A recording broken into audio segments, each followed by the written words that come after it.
है। भूपेश बघेल को यूं ही लबरा सरकार नहीं कहा जाता।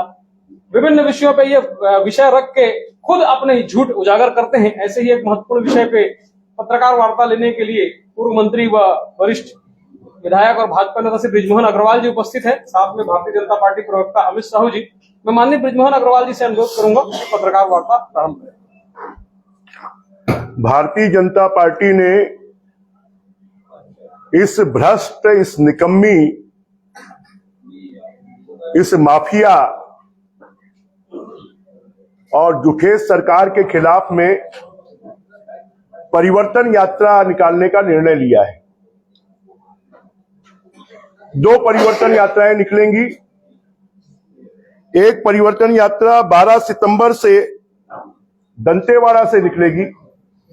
एक परिवर्तन यात्रा 16 सितंबर से जसपुर से निकलेगी। हम डीजीपी और गृह सचिव से मिलकर इस परिवर्तन यात्रा की सुरक्षा की मांग करने वाले हैं, क्योंकि बीजेपी के कार्यकर्ताओं की टारगेट किलिंग हो रही है। बीजेपी के एक विधायक की, भीमा मंडावी जी की हत्या की जा चुकी है। मोहला मानपुर में एक सभा में कांग्रेस के नेताओं ने कहा है कि बीजेपी के कार्यकर्ता आए तो उनको काट दिया जाए, और इसलिए यह सरकार सत्ता में बने रहने के लिए किसी भी हद तक जा सकती है। और इसलिए हम डीजीपी और गृह सचिव से मिलकर कि इस यात्रा को पर्याप्त सुरक्षा उपलब्ध करवाई जाए, क्योंकि यह यात्रा दंतेवाड़ा से प्रारंभ होगी। अगर मैं आपको बताना चाहूं तो हमारे एक कार्यकर्ता सागर साहू की नारायणपुर में 10/2/23 को हत्या हुई।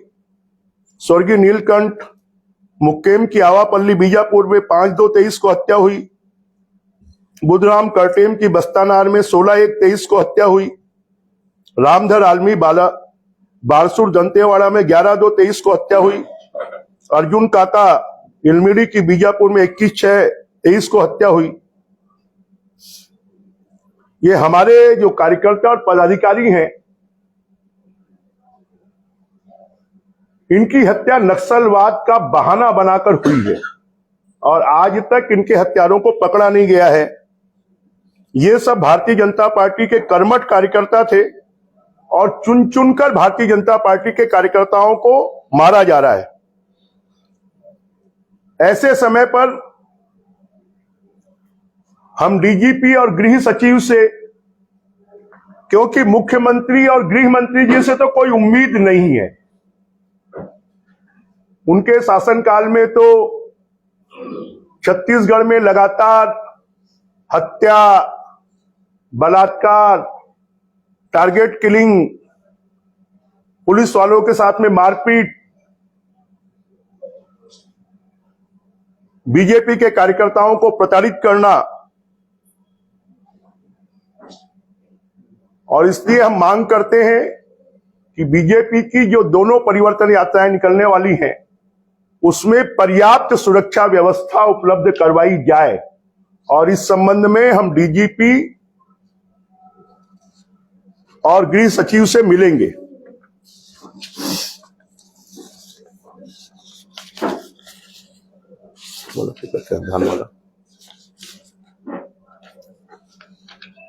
एक दूसरा विषय है कि कांग्रेस अभी तक लगातार छत्तीसगढ़ के किसानों को गुमराह करती रही है। इस सरकार का और इस सरकार के कृषि मंत्री ने एक बार फिर से पूरे छत्तीसगढ़ के किसानों को गुमराह करने की कोशिश की है। उन्होंने कहा है कि अगले पंचवर्षीय योजना में अंत तक धान के समर्थन मूल्य इतना हो जाएगा कि हम 3600 रुपए में धान खरीदेंगे। पहले तो वो ये बताएं कि जिस दिन धान का समर्थन मूल्य 1650 रुपए था, उस दिन उन्होंने कहा था कि हम 2500 रुपए में धान खरीदेंगे। 750 रुपए प्रति क्विंटल अतिरिक्त देंगे और 750 रुपए जब अतिरिक्त देने की बात की तो बाद में उसको एक साल बाद उसको कर दिया कि प्रति एकड़ 9000 रुपए देंगे। अगर 750 रुपए प्रति क्विंटल के हिसाब से अगर हम देखें तो 15 क्विंटल का जो पैसा होता है वो लगभग 11,000 रुपए होता है। तो 2,000 रुपए प्रति क्विंटल तो पहले दिन से किसानों का खा रहे हैं।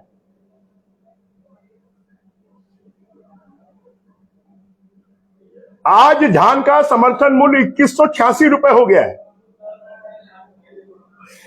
अगर 750 रुपए प्रति क्विंटल के हिसाब से प्रति क्विंटल या 20 क्विंटल धान खरीदने की बात करते हैं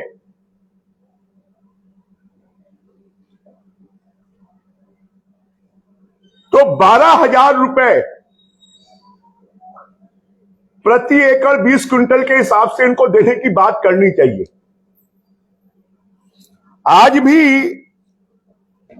ये 2650 रुपए दे रहे हैं, जबकि होना चाहिए 2933 रुपए, 2184 रुपए धान के समर्थन मूल्य के हिसाब से। तो आज भी किसानों को 333 रुपए कम दे रहे हैं। और ये सिर्फ बड़ी बड़ी बातें करते हैं। हम तो इनसे कहना चाहते हैं कि अगर तुम्हारे में मर्दानगी है, तुम्हारे में दम है, तो तुम अपने दम पर 2650 रुपए में यहां का पूरा धान खरीद लो और बाकी बचा हुआ धान केंद्र सरकार के 2186 रुपए में आप खरीदो। केंद्र सरकार लगभग 80% धान से निर्मित चावल को खरीदती है, उसकी गारंटी देती है और उनकी गारंटी के कारण ही ये धान खरीद पाते हैं। इनमें दम नहीं है कि अपने दम पर धान खरीद पाए। ये खाली 3600 रुपए का दिवा स्वप्न दिखाकर छत्तीसगढ़ के किसानों को ठगने की कोशिश कर रहे हैं। हम तो चाहेंगे कि अगर इनमें दम है तो ये घोषित करें कि इस साल जो धान खरीदा जाएगा वो 3600 रुपए में खरीदा जाएगा। तो ये 2670 बताया ना, 2670 में खरीदना चाहिए ऐसा बताएगा। नहीं 2600 नहीं, इनको खरीदना चाहिए 2900 रुपए में, 2933 रुपए में।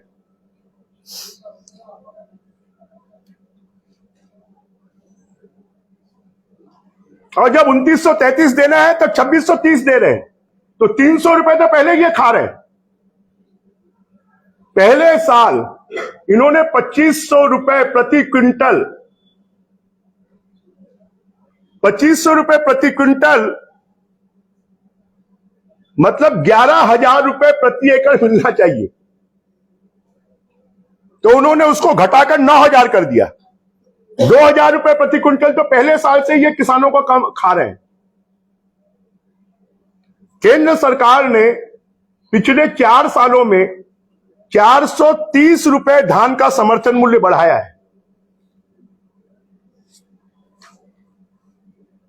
तो ये 430 रुपए तो अतिरिक्त मिलना ही चाहिए किसानों को। किसानों का 330 रुपए तो आप खा रहे हैं। अगर आपने पिछले 4 सालों में 8500 करोड़ रुपए का धान खरीदा है, 85,000 करोड़ रुपए का, तो उसमें 75,000 करोड़ रुपए तो केंद्र की सरकार ने दिया है चावल खरीदने के लिए। आपने तो खाली 10,000 करोड़ रुपए लगाया है और आप बड़ी बड़ी वाही लूटते हैं। धान खरीदी में सबसे बड़ा योगदान किसी का है तो केंद्र सरकार का है। अगर केंद्र सरकार समर्थन मूल्य पर और सपोर्ट प्राइस पर चावल ना खरीदे तो ये सरकार की हालत पतली हो जाएगी। साथ में मुख्यमंत्री भूपेश बघेल जी अभी से ही धान खरीदने में आनाकानी करना उन्होंने शुरू कर दिया है। एक प्रधानमंत्री जी को पत्र लिखा है, क्योंकि ये सरकार के पास गवर्नेंस नाम की तो कोई योजना है नहीं, शासन प्रशासन तो है ही नहीं।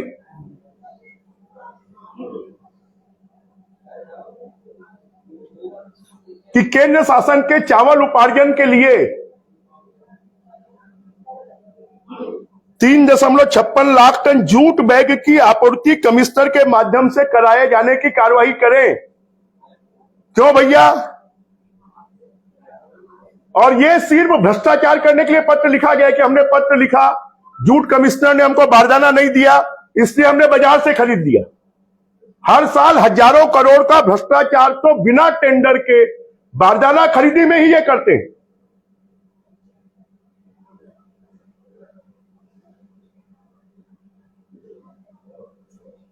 भूपेश बघेल जी, मुझे लगता है कि अब उनमें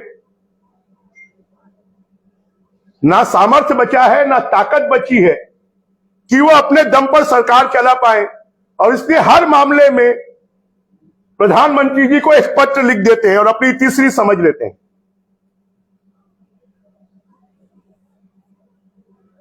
मोदी जी को जनता ने दिल्ली में सरकार चलाने के लिए बनाया है, और आपको छत्तीसगढ़ में सरकार चलाने के लिए बनाया है।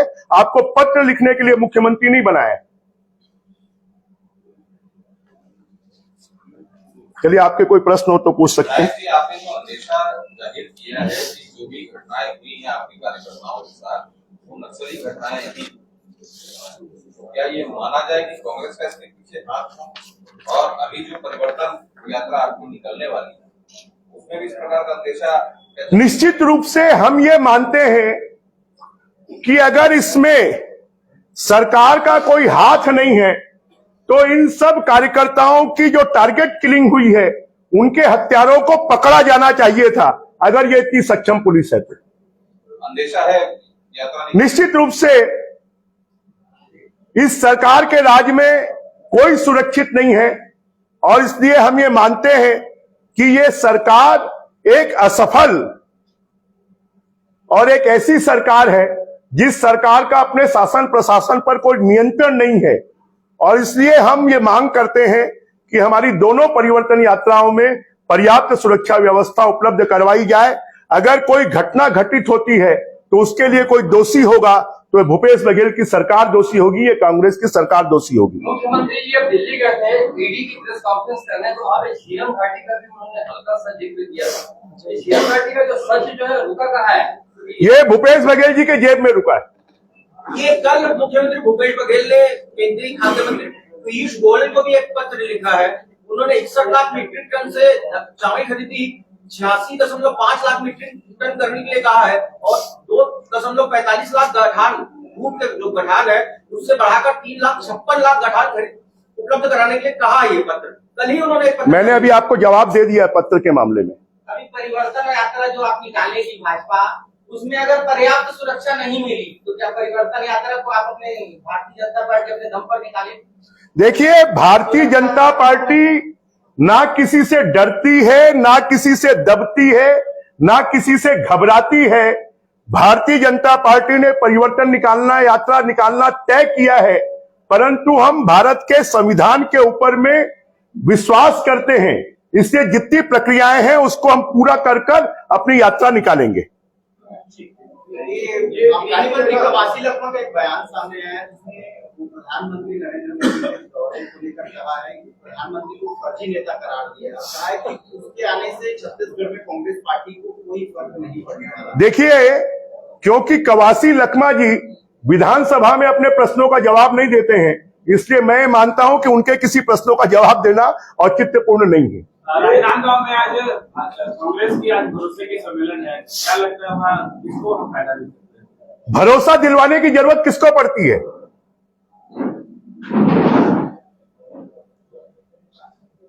जिसके ऊपर में लोग भरोसा नहीं करते। ये कल आपको जो परिवर्तन यात्रा निकल रही है, मुख्यमंत्री भूपेश बघेल का कहना है कि इनके राष्ट्रीय नेताओं की सभाओं में भीड़ करता है, जो परिवर्तन यात्रा में क्या भीड़ होगी, ऐसा उनका कहना है। भूपेश बघेल जी अपनी चिंता करें। भूपेश बघेल जी को बीजेपी की चिंता करने की जरूरत नहीं है, अपनी चिंता हम स्वयं कर लेंगे। ये डीजीपी से और गृह सचिव से मिलने कब जाएंगे आप? जल्दी जाएंगे, हमने समय मांगा है, जैसे ही उनका समय मिलता है मिलने जाएंगे। एक खड़गे जी का बयान आया है, खड़गे जी ने कहा है कि पिछले 5 साल में नीति आयोग की रिपोर्ट में 40 लाख लोग जो गरीबी से रेखा से बाहर आए। ये पूरे देश में आए हैं, और अगर आए हैं तो फिर भूपेश बघेल जी यहां के लोगों को प्रधानमंत्री आवास क्यों नहीं दे रहे? यहां के लोगों को नल जल योजना में पानी क्यों नहीं पिला रहे? यहां के सड़कें क्यों नहीं बन रही हैं? यहां पर हमारी माताओं बहनों के साथ में 2 कॉलेज स्कूल में पढ़ने वाली बच्चियों के साथ में बलात्कार क्यों हो जाता है? एक शिक्षिका के साथ में बलात्कार क्यों हो जाता है? चलिए, धन्यवाद। ये बीजापुर धन्यवाद।